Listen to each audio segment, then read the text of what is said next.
Sa wakas, nadiin si Castro traidor sa Kongreso. Tinanggal na Tatay Digong, PBBM nagkaisa. Puwersa. Aba, ano mga balita ako ngayon? Ano ba mga pamagat eh? So, syempre itong balitang ito ay nagmula kay Banat Camarines TV. Ayan, ang Marites ba kayo dyan mga to? So, ito ang inyong lingkod na si BT na magbibigay ng reaksyon at komento ukol dito sa balitang ating mapapanood. So, wag na natin pagtagalin at sabay-sabay na nating panoorin ang laman ng video na hatid sa atin ni Banat Camarines TV at bibigyan natin ng reaksyon ng balitang ito. Pasok! Bakit pa ho na-dismiss ang kaso ni Castro, Franz Castro, laban kay FPRRD? Yung kasong po yan ay para sa grave threats. At ang demanda po ni Franz Castro ay dahil nga dun sa episode ng Gikan sa Masa kung saan kinuwento ni FPRRD yung usapan niya kay VP Sara, yung anak niya, no, kung paano daw gamitin ng intelligence fund. At ang sabi niya, talagang dapat yung intelligence fund na yan ginagamit laban sa mga kalaban ng taong bayan, yung teroristang si PPNPA, nakabahagi si Franz Castro. So, yan yung konteksto ng sinabi ni Presidente. At ang sabi ni Franz Castro, binantaan daw ang buhay niya. Na-dismiss. Bakit? Well, sang-ayon po ako sa dismissal, obviously. No? Bakit po? Kasi hindi naman lahat po ng pananalita ay dapat maging kriminal. Bakit? Kasi unang-una, nasa saligang batas po natin yan, nasa Bill of Rights, yung kalayaan ng malayang pananalita. Hindi po lahat ng salita dapat maparusahan. In fact, lahat ng parusa na ipapataw dahil lang mga salita. Pero alam nyo, ang pagbanta, hindi lang sa salita. Dalawa po yung rinirequire ng batas. Yung actus reus, yung mga bikas na mga salitang binikas, at saka yung mens rea, yung mental intent. Ano yung mental intent? Ang mental intent talaga ay dapat intensyon na nagsasalita na takutin ang isang tao na magkakaroon siya ng banta sa buhay niya kapag dahil nga doon sa sinasabi ng nagsasalita. So kinakailangan merong mental intention na manakot na pinagbabantaan ang buhay ng iba. Yan po ang grave threats. And sabi ng piskalya, maski napakababa ng ebidensya na rini-require pagdating sa piskalya, probable cause lang, at ang definition ng probable cause ay likelihood na meron ng krimen na nangyari at yung nasasakdal ay siya nga sigurong gumawa ng krimen na yon, kinakailangan mapatunayan yung actus reus at saka yung mens rea. Sabi ng piskal, wala talagang mens rea, wala talagang intention. Number one, ang konteksto, hindi naman niya pinagbantaan si Franz Castro diretsyo. Iba yung pagbabantaan na, ikaw Franz Castro, papatayin kita. Hindi ganun eh. Ang ginawa ni PRRD, kinuwento niya yung usapan nila ni VP Sara. Nang advice na kay VP Sara, dapat gamitin ang intelligence fund hindi lang para sa ROTC, kundi para labanan ng mga teroristang CPP-NPA. Hindi po tayo mapagbibintangan ng fake news kapag sinabi natin na terorista ang CPP-NPA dahil binansagan sila na terorista ng Amerika, ng EU at ng gobyerno ng Pilipinas. Dahil talaga namang terorista sila. Sila po ay pumapatay without due process of law. Pinapatay nila yung sarili nilang mga kakampi na tumitiwalag, pinapatay nila ang mga pobreng mga sundalo na mahihirap, sila po ay nag-execute ng walang dumadaan sa hukuman, sila po ay nangingikil ng revolutionary taxes, sila po ay sapilitang, ginagawa mandirigma ang kabataan at ang mga katutubo. Lahat po yan ay pinagbabawal ng batas o mayroon pag may labanan, pero lahat po yan ay ginagawa ng NPA kasama na yung paggamit ng landmines na pinagbabawal din dun sa Ottawa Convention na pinaglabi ni Princess Diana. So, ang sabi lang ni Presidente o Inday, yung sa usapan namin, kinuwento niya, sa usapan namin ni Inday, sabi ko, kinakailangan gamitin niya yung intelligence fund para supilin, para labanan ang mga teroristang CPP-NPA. Ako, ginamit ko intelligence fund ko para talagang patayin ang mga teroristang CPP-NPA. Wala pong masama doon. Bakit? Kasi merong labanan. Talagang Hindi, tsaka alam mo naman kung saan ginagamit eh. Ang masama, yung pinaggagamitan ng pondo nila is yung sa pansarili. Diba saan ba nila ginagamit is para sa ikatatahimik ng lugar o bansa, sa ikapapayapa ng mga tao dahil sa nangyayaring ganyan. Diba para mapigilan. So kung ganun kaganda naman at maganda yung ano ni Tatay Digong na ganyan sa paggamit niya ng fund, is wala namang problema. Yung iba nga dyan, diba? Yung pondo kung saan-saan ginagamit kapag hinanap mo walang maisagot sa'yo. Diba? May ginagamit yun pang around the world. Diba? Di saan ka na? Di doon ka na. Diba? At saka wala naman din ako nadinig na pagbabanta ni FPRRD sa kanya. Kung ano man kasi yung lumalabas sa bibig ni FPRRD is parang mga reaksyon niya lang yun. Lalong-lalo na kapag nadadala siya ng galit. Reaksyon niya lang lahat yun. Lahat naman tayo kapag tayo nadadala tayo ng inis at galit sa isang tao is kung ano-ano yung lumalabas sa bibig natin. Pero hindi naman natin gagawin.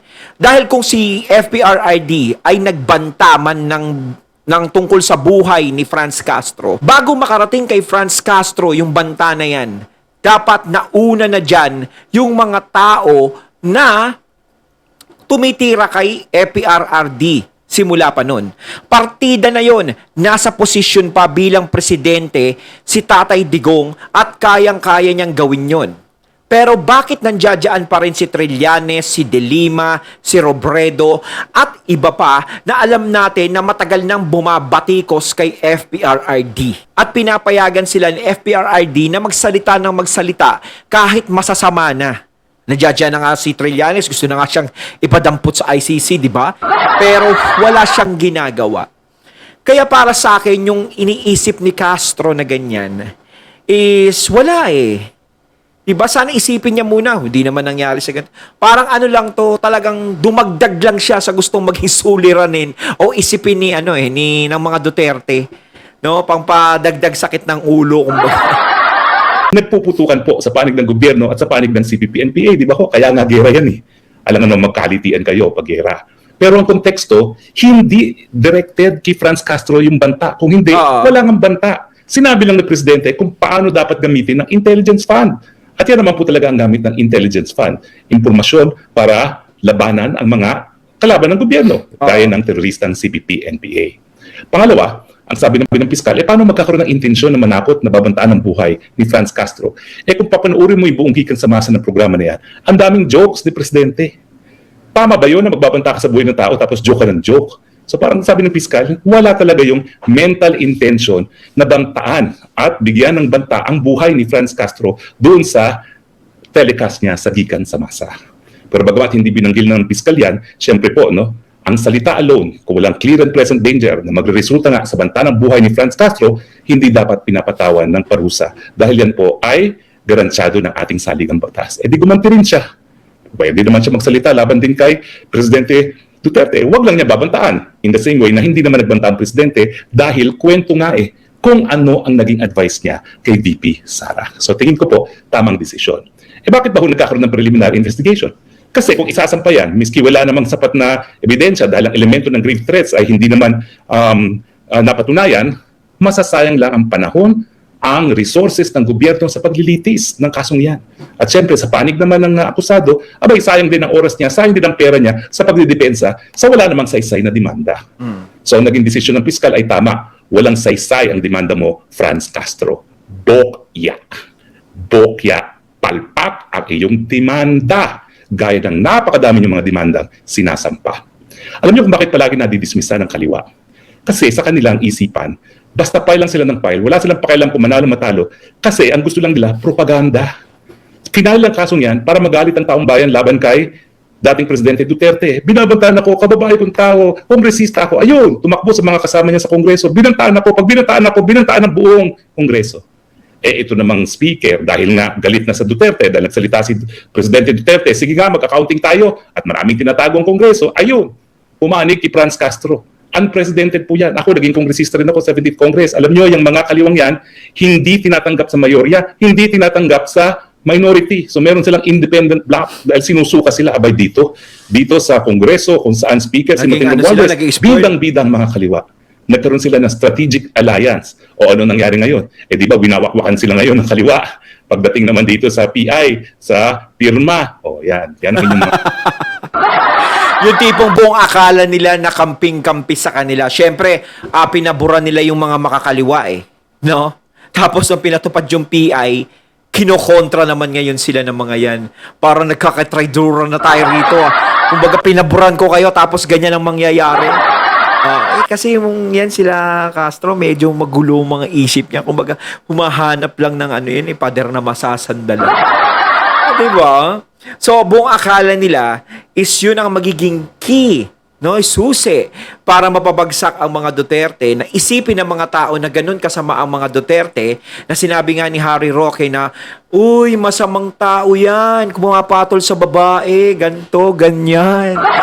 Alam nyo, pwede kayong mag-isip ng ganyang taktika kung hindi kilala ng mga tao ang mga Duterte. At walang nagawa yung mga Duterte sa lugar nila sa Davao, yung tipong walang magpapatunay na ganyan ang mga Duterte o magpapatunay na masama yung mga yan. Kaso nga lang, wala talagang kilala ng mga tao si Duterte. Alam nila kung ano ang ginawa ng mga Duterte mula Davao hanggang dito sa Pilipinas nung naging presidente yan. No? Kaya ako kahit medyo may naririnig ako na mga walang ginawa si Tatay Digong, ganyan, puro anuhan lang, puro mura, ganyan. Hindi ako nakukumbinsi sa ganun kasi naramdaman ko yung naging tulong dito sa Pilipinas nung naging presidente siya. Pinahalagahan niya yung mga Pilipino. Hindi niya tayo pinabayaan. Laging tumatatak sa akin yung ginawa niya nung pandemic. Paano pa kaya kung iba naging presidente noon? Paano kung hindi siya? Paano kaya tayo? Saan tayo pupulutin? Ilang tao kaya ang magugutom ng mga panahon na yun? Hindi naman natin pinapangunahan, no? Nasabihin niyo sa akin, parang minamaliit mo yung ibang naging kalaban ni Duterte sa presidential noon. Hindi kasi para sa akin, hindi siya mananalo doon sa presidential na yun kung hindi siya ang pinakamatino doon at alam ng mga tao na siya ang napili ng tao na talagang alam nilang tutulong sa atin. Diba? So, hindi naman tayo nabigo. Mga kaalyado. Alliance for convenience. Basta convenience sila, makikipag-alliance. Pag hindi na, sasaksakin ka rin sa likod. Kaya nga, Speaker, huwag ka magtitiwala dyan sa kaliwang yan. Wala yan. Walang mga paninindigan yan. Ang gusto lang nila talaga i-terrorize ang buong bayan para sumunod sa kanila dahil ang gusto nila paligiran ng mga syudad at hanggang ngayon naniniwala sila na mabubuwag nila ang gobyerno pag pinaligiran nila ang mga syudad. Naku, laos na po yan. Bagamat malaki utang Pero loob. hindi na nanalo pa rin sila, no? Nagkakaroon sila ng posisyon sa gobyerno. Ng bansang China kay Mao Zedong. Samantalang ayaw naman nila sa gobyerno. Yung sinasabi ni Mao Zedong na revolusyon sa pamamagitan ng pagpapaligid ng mga syudad, hindi na po uso yan dahil mga Sino ngayon natatalo pang Amerika sa galing na maging kapitalista. Kaya kayong mga komunistang Pilipino, mga natitira na lang Maui sa buong mundo, kasama ang mga Nepali, hello, naiiwan na kayo ng mga panahon, tama na mga propaganda nyo yan. Yan demand yan, propaganda talaga yan. O bakit alam nila talaga namang hindi magiging successful ang file nila? Di ba nag-file pa siya ng karagdagan? Na-realize niya, ay kulang yung aking sinampa, kailangan dagdagan pa. Kung kumpleto na yung kanyang sinampa at sigurado siya na maisasampang kaso, hindi na dapat nag-file pa ng supplemental. Yung pag-file nila ng supplemental, pag-amin na kulang-kulang talaga ang mga sinabi nila. Again, bakit na-dismissan si Franz Castro? Kasi puro propaganda.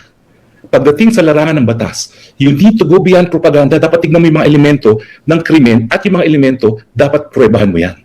Itong grupo niya, sila rin nagsampa sa ICC, akala nila ganun kadali. Kung mahirap mapruebahan sa level ng piskal Pilipino ang elements of the crime ng grave threats, lalo na ang elements of the crime ng crimes against humanity.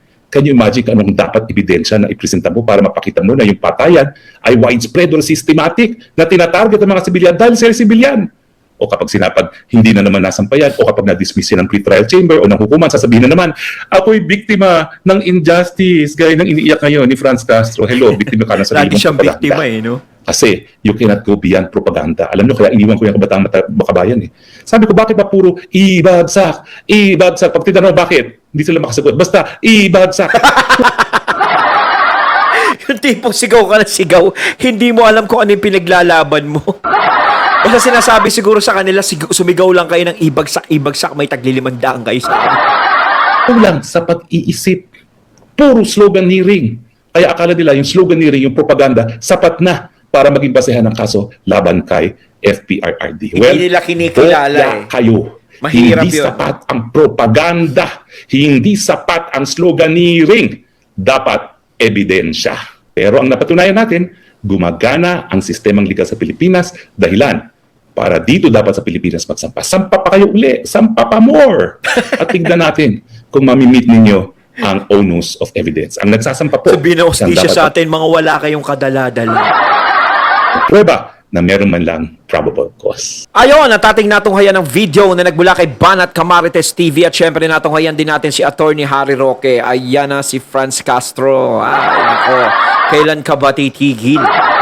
Diba? Kayo mga katunay na masasabi nyo tungkol dito, comment lang po kayo sa comment box. So once again, I'm BT and I'm out. Peace.